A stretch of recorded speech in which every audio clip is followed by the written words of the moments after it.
O'rtoqlar, videoni davomi hali boya aytib o'tganimdek, boshqa davlatni, har bitta davlatni o'zini venjisi yoki vizasi o'z davlatida, ya'ni o'sha zonani o'zida registrate qiladi. Polshaga o'tgandan keyin o'sha ta'sir kuchini yo'qotadi. Vaqtinchalik, ya'ni 15-20 kun, bir oyning ichida siz dokumentga topshirib, boshqatdan Polshani dokumenti bilan ishlab ketishingiz kerak bo'ladi. Ya'ni dokumentga podaja qilib.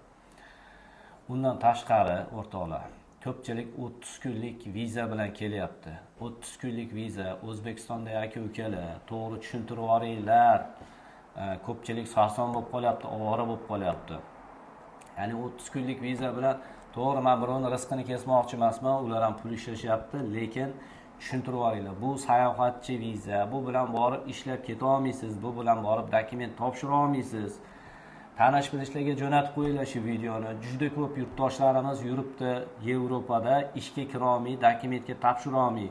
Mayli, 1-iyundan oldin bo'lsa, eplasa bo'lardi, dokumentga topshirib qo'ysa, har holda sariq qog'oz olib, atpechatkaga kirib chiqsa ham bo'lardi. Agar karta ola olmasa ham qat'iyan 1 yil yurish shansi bo'lardi. Hozirgi kunda u narsa ham bekor bo'lgan. 30 kunlik viza bilan kelsanglar, takka prosta ovora bo'lib qolasizlar, na ishga kira olasizlar, na dokumentga topshira olasizlar.